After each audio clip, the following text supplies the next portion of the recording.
On this show, we are extremely fond of mythology, and this month, we thought we'd investigate the mythology of Spain. Of course, that's not actually a thing, but in our search, we did uncover an interesting literary tradition that held great significance to Spain, the Libros de Caballerías, or Books of Chivalry.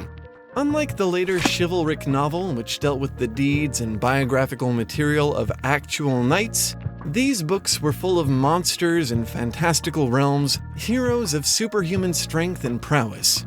In other words, they were utterly fictional. We could easily have done a series on these alone, and maybe we will. But there's already a very famous work of satire that deals with these stories in a far more intimate fashion than we ever could.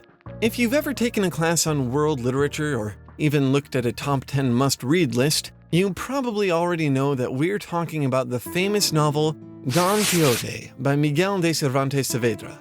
For those who aren't familiar, Don Quixote is the tale of a man who becomes so obsessed with these romantic books of chivalry that he falls under the delusion that he himself is a knight-errant.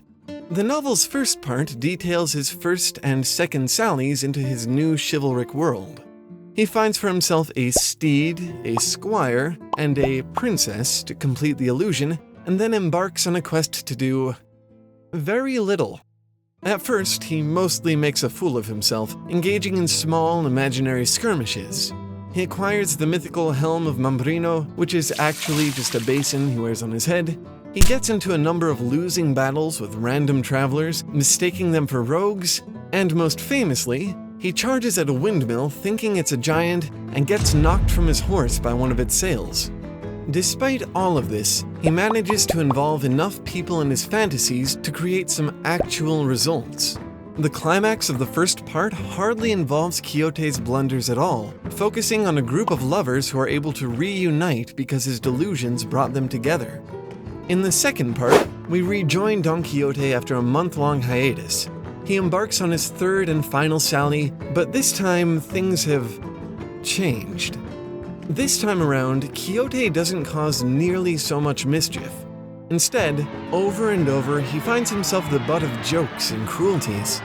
The people in this story have read the first installment of it, and Quixote has become somewhat renowned as a madman.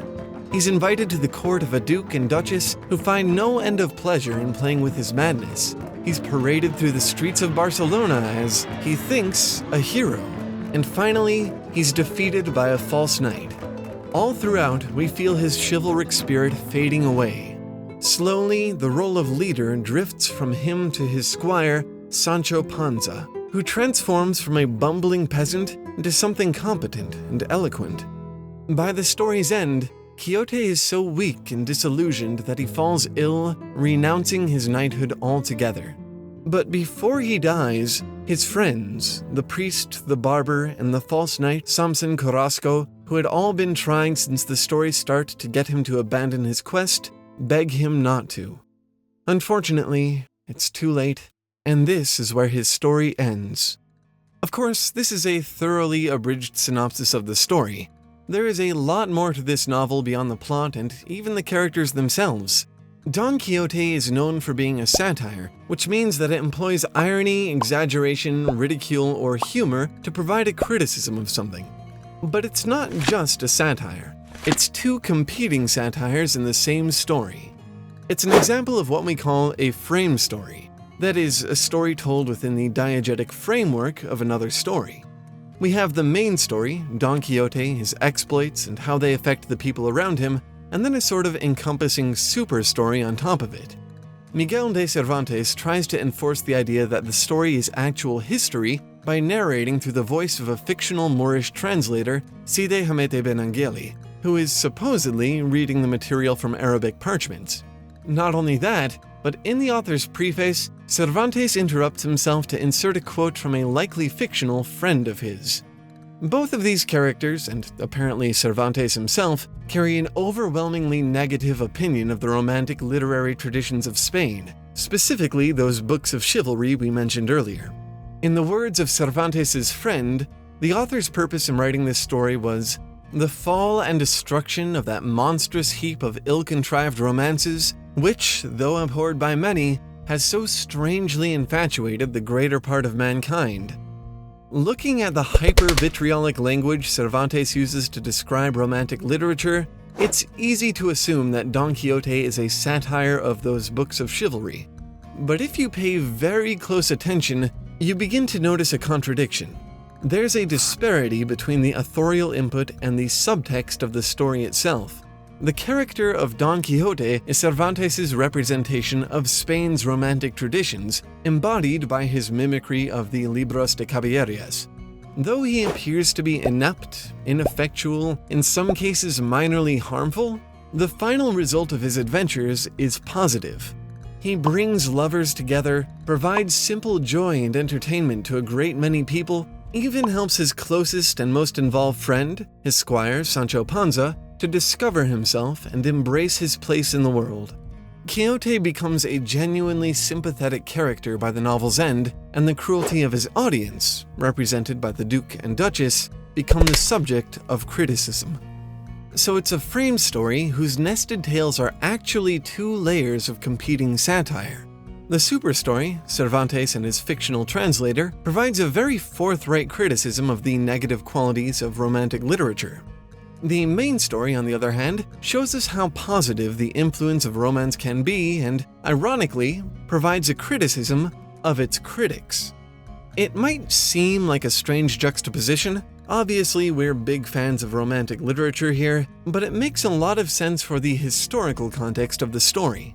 Cervantes wrote this well after the Spanish Renaissance, during a time when the country was decaying under Habsburg rule. They were entering a literary Baroque period where cynicism and pessimism reigned. Whether Cervantes embraced this shift away from romantic literature or resented it is a matter for discussion, but his masterpiece, Don Quixote, provides us an excellent grounds for discussion by satirizing both perspectives. For this month's short story, we thought we'd take a shot at creating a multi-layered satire of our own.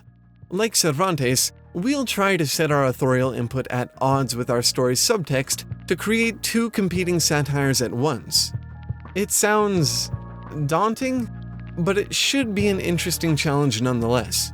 If you'd like to give it a go as well, feel free to submit your attempts to us. We would love to read them and share them on our websites. Links in the description. We're approaching the video's end, but there were a lot of historical context details we had to leave out for the sake of time, so if you want to get a better feel for why all of this happened, definitely check out this video by our friend Sweeney. Link also in the description. And finally, if you'd like to help us make better videos faster and claim some fun rewards in the process, we'd be exceptionally grateful for your support on Patreon. Everything helps. As always, thanks for watching, and keep making stuff up. We'll see you next week. Bye!